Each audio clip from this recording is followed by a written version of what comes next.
Good morning, everyone, and welcome again to Trust Links Live. It's Mark here talking to you about self-compassion. I hope you all enjoyed Carers Week last week. I spoke to you about a number of techniques that may be beneficial to you and help you in your caring role. But unfortunately, I had a few technical difficulties last week. To be honest with you, I had my finger under the microphone, so you was unable to hear me at all. So I'm going to deliver that part of the talk for you today, as I feel that it could be very helpful. I've been working at Trust Links now as a counsellor for just short of 4 years. I really enjoy working with carers, and I know that can be a very rewarding job. However, it also comes with lots of difficulties and stress, and many carers that I see present with low self-esteem, feeling really down on their self, experiencing high levels of fatigue, and also being overwhelmed with the caring role. Their mind is confused and cluttered, and they feel very overwhelmed, and that is very distressing for them.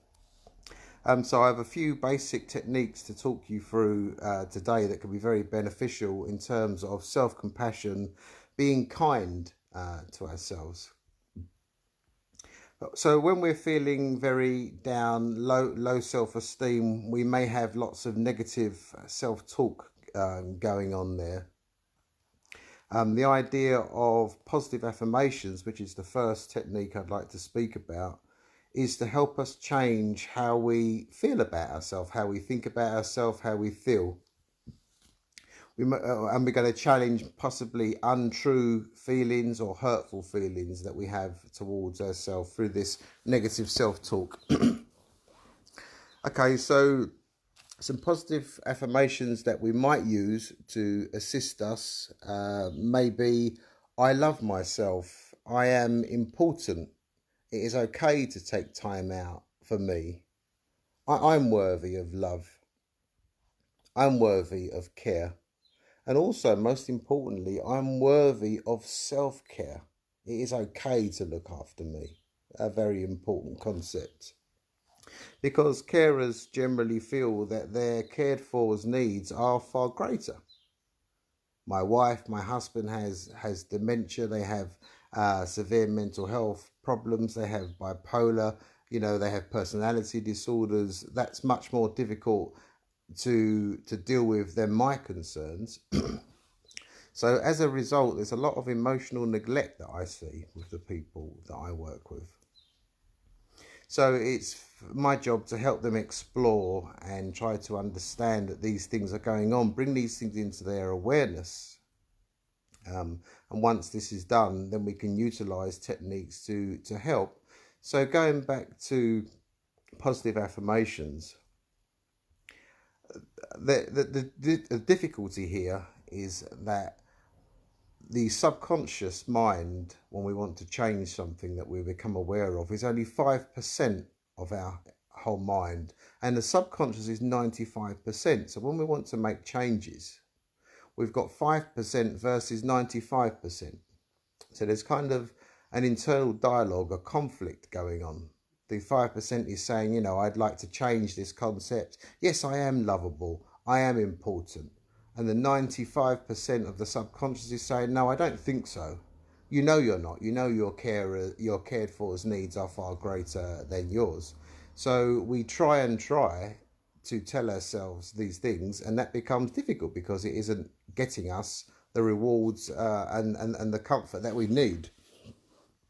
So it's to be mindful that majority of this is about repetition.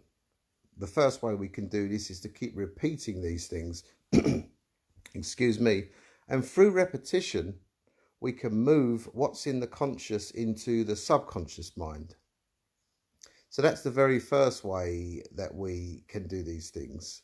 But there are a couple of other alternatives which are a much more fast track way of doing things. Hello there, Marie. Hope you're enjoying the weather today. A little bit better than last week, which is nice for us. I'm going to top up on my tan if I can at some point today. So this faster way that we can work is through our brain frequencies. We have 5 main frequencies, which are called the gamma, beta, alpha, theta, and delta waves. The gamma waves are when we are fully alert, say crossing the road or driving a car, or very excited, very lively. And the delta waves are when we're fast asleep, which is a very slow frequency. Everything slows down. But on our way to sleeping, we pass the theta waves, and the theta waves is when we are in a somewhat meditative state. And this is what we want to tap into. So it is beneficial to utilize positive affirmations, whatever they may mean to you. And you may welcome to use the examples that I mentioned slightly earlier there. To say these things when we're on our way to sleep and first thing in the morning, as soon as we realize that we are awakening. So because those both times we're tapping into the theta waves. So it's very important to say these things, maybe 4 or 5 different affirmations, positive affirmations we can say to ourselves. So what we're then essentially doing is hoping that we will move those into the subconscious mind. Still takes repetition, still takes some time, but it's certainly a faster way than doing the repetitive technique that I mentioned earlier. Also, there is hypnosis, which is another fast track way to do these things. I am a supporter of Kim Carmen Walsh, who is very good. Kim Carmen Walsh can be found on YouTube, and she has a number of different hypnosis exercises for various reasons that you can look at. I often suggest her to my clients who have tried them and had some success. Hypnosis isn't for all people, because some people feel that they have less control over themselves when they're in a hypnotic state, so they fight against that. There's conflict there, so that's not for them. But if you're willing to give that a try, that may be another quick route into positive affirmations and moving things into your subconscious mind. Okay, so to accompany that, when we're down on ourselves and when we're feeling low, this negative self-talk often leads to rumination. So we're thinking about these same things. I'm really not good enough. I really should do more for my carer each day. I must cut the grass after I've finished cooking the dinner for my cared for today. And what happens there with our shoulds and our musts is we're putting limitations on ourselves. And sometimes we're unaware of this, because at the end of the day, when we didn't manage to cut the grass, or we didn't manage to go shopping after we'd tend to our care for's needs, then we berate ourselves, we get down on ourselves. See, I'm not good enough. And that validates our negative thinking. So another technique that we can use is what we call in therapy reframing. A very simple technique, but it's surprisingly powerful. So instead of saying I must cut the grass after I finish tending to my care for's needs, we could say I might cut the grass. If I have time, I would like to cut the grass this afternoon. And then if what our duties tend to take more time, or we feel tired and we might like a little time to ourselves, a little relax, a little bit of me time, then when we realise that we didn't cut the grass or we didn't go shopping, then we're not too hard on ourselves. And that's okay. Maybe I'll do that tomorrow. Because if we said, I must do that tomorrow, or I really should do that tomorrow, again, we lead ourselves into what we can feel as failure. Because if we can't keep up with these things, then we struggle. So that's another interesting technique that we can use. It's very simple, takes some time again, but the carers I've worked with have had a lot of success with this technique. But once you become aware of it, you realize how much you're limiting yourself with the negative self-talk. And also, which goes hand in hand with rumination, is another technique that we call thought catching. It's a very, very simple technique. So when we realize that we're ruminating, we're going over these things again. I'm not good enough. I'm unlovable. I'm not worthy of my carer. Things that possibly like that. That could be what we might be saying to ourselves. It's important to become aware of it. And then instead of trying to fight those feelings and fight those thoughts and try and distract ourselves and antagonize ourselves, we can become aware of them and we can visualize gently catching the thought as it comes through again. We might say, oh, not this old chestnut again. Being kind to ourselves. I don't particularly want to think about this again at the moment. So I'll gently catch this thought and I'll put it to the side. Just gently put it to the side. I'm not fighting it. I'm not trying not to think of it. But when I become aware of it, I can just gently catch it and I can put it to the side. And it really helps people. Anyone can use these techniques. It doesn't have to be carers. It's open to all people. It really helps us to not antagonize ourselves, to not be hard on ourselves. And the whole point of this exercise is about self-compassion. I'm important. It's okay to care for me. If I need some support, if I need some counselling, if I'm taking medication, that's okay. That doesn't make me a failure. That makes me strong. I'm seeking support that I need, and I'm going to get some skills and techniques that I can utilise that will empower me so that I can continue with my role comfortably. And I can get much more fulfilment and enjoyment out of caring for my loved one.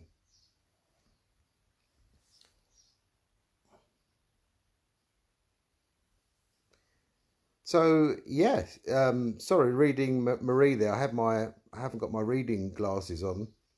Yeah, really about being kind to ourselves, but we get so immersed in the cared for's needs that we could even, it could even result in loss of identity. We forget who we are. We forget what we feel and what we think and what we need. It's a gradual process and it goes over time. So we don't become aware of this. And the carers I see often come into therapy because they're that distressed now. They don't know where to begin to put these things back together. It's very sad to see. But with time, I work collaboratively with my clients and we move forward on our journey through the process of change. And there have been some, real positive results over the years. So there's no harm in seeking support and realizing that you matter. And that's the most important thing, this kindness, this self-care. So this was the portion of the talk yesterday that was last week that I was unable to deliver due to my mishap with the microphone. But before I go today, I would like to deliver another short mindfulness exercise for you, because along with self-compassion and the caring role comes with a cluttered mind, feeling overwhelmed. I can't do this job at the moment. I've got so many things to think of. I've got so many things to do. And then we're fighting all of these things, this chaos in our mind. It's antagonizing us. It's distressing us. So mindfulness and focusing on our breathing can really get us focused on the present and try to eradicate the fears and the worries of what's already gone, or especially the anxiety that's associated with the future.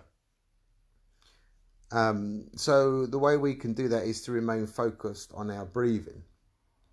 So what I'd like you to do is find a nice, comfortable space. Just to sit and relax. And when you're ready, I'd like you to close your eyes and just begin to focus on your breathing. Don't need to change anything. Just notice when you're breathing in through your nose, how it fills your body up with life. And when you exhale, how you're beginning to release the tension and stress that your body feels. And whilst you're sitting here just now thinking about your breathing, is to remember that you cannot get back a past breath and you cannot breathe in a future breath before the present moment. So with this knowledge and skill and practice, when you have when you're in distress and you have a stressful time, it could be in the mornings, could be before you go to sleep. A lot of us worry and think about things before we go to sleep. We can try to focus on our breathing, and we become anchored with that. So we can use that at any point in our lives when we're overwhelmed with a chaotic mind. We can focus on our breathing, and although thoughts come into our minds, we can acknowledge them. We can simply acknowledge them and focus our attention back on the breath, because it's okay to have thoughts. And what we can do when we exhale, we can gently wash these thoughts away. Maybe another minute or two and some more thoughts may come back in, but that's okay.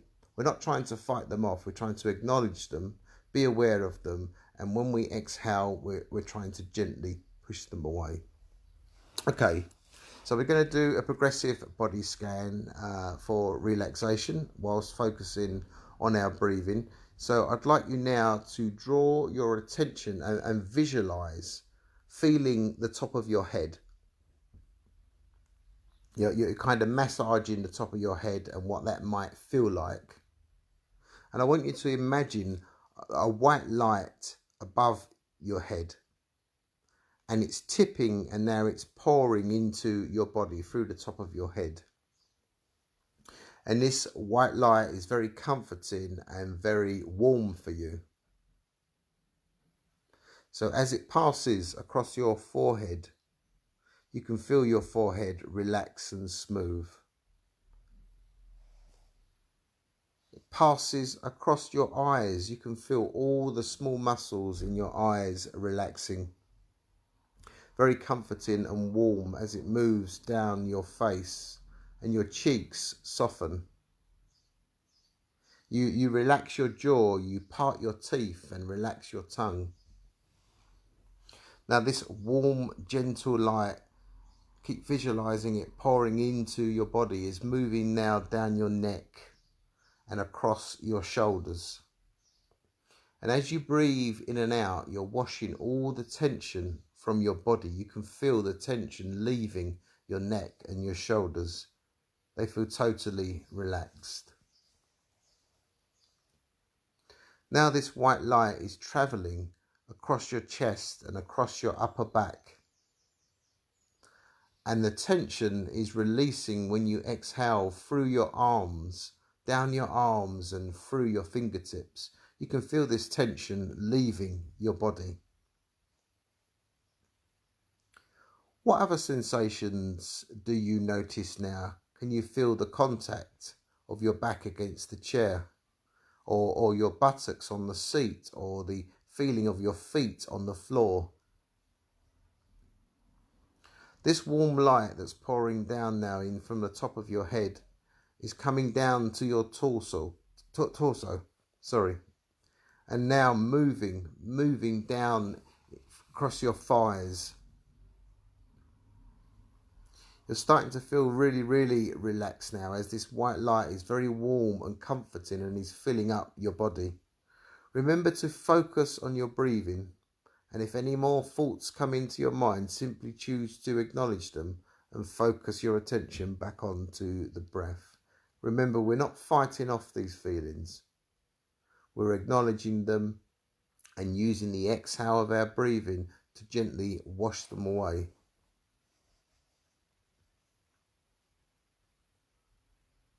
But now this white light is traveling across the lower part of your body. Across your knees begin to soften and melt.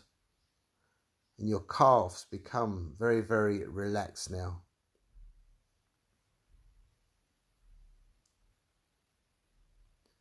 You can feel the remaining tension in your body that's in your ankles and your feet. As this white light just gently travels over them now, you have this feeling that your whole body is immersed in this white glowing light that is still continuing to pour into your body through the top of your head. Your whole body is heavy, but you're feeling very, very relaxed now. Now, in this very, very relaxed state, I'd like you to focus now on your breathing. Notice how calm your breath is now.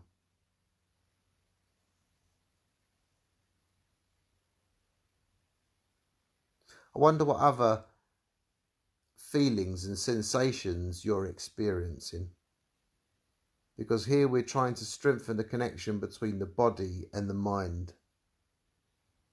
It's very interesting to notice how a thought in our mind can totally relax our body if we can remain focused on it by anchoring ourselves to the breath.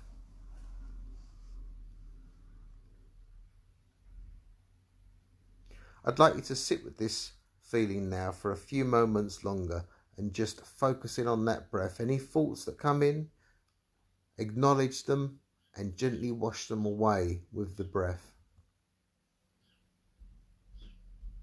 Because this is the technique that you will now use when you have stressful times. You can now utilize this at any given moment. Just remain focused on your breathing.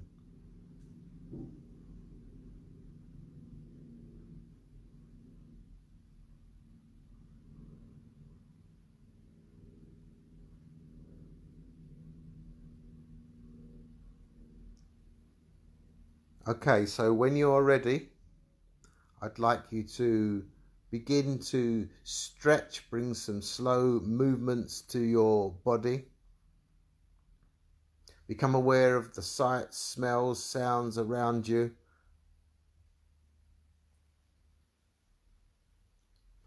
And when you're ready, I'd like you to open your eyes. You now feel more refreshed and energized.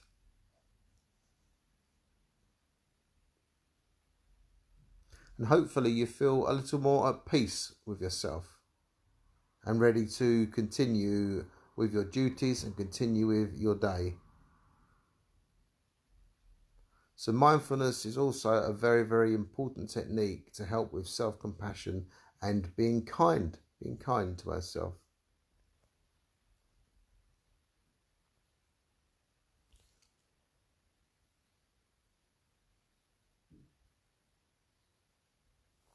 Hello, Jackie. Yes, definitely very, very helpful for carers and for all people, for all of us. We have lots of duty.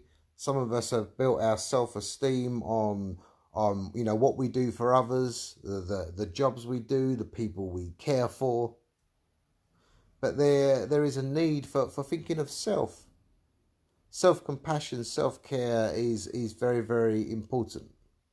Because to do the things we love and to assist the people that we love and care for, if we're not in good condition ourselves, then we still are unable to give them what we feel we would like to. So it's most important, equally as important as all the other things that we do, if not more, is to recognise when we need that time for ourselves. And the more we focus on that, the more we become aware. And more we become aware of the things that limit ourselves, the way we talk to ourselves, that it's hurtful. And we need to begin to try and change those things. And that takes time. It takes time and practice. Research suggests it takes 21 times to unchange a habit. But we need to persevere. That's difficult. We may have to go through pain, experience pain in order to experience change. That is likely to happen for us. Okay, so I'm going to leave you guys now, and I hope that these techniques are helpful to you and you're able to begin to use them. They take practice, but with perseverance and time and remembering, as I say, to be kind to oneself, you'll be able to get progress and make change into your life. Okay, so I appreciate you guys listening today. Hope you enjoy the rest of your day. Take care of yourselves. Goodbye.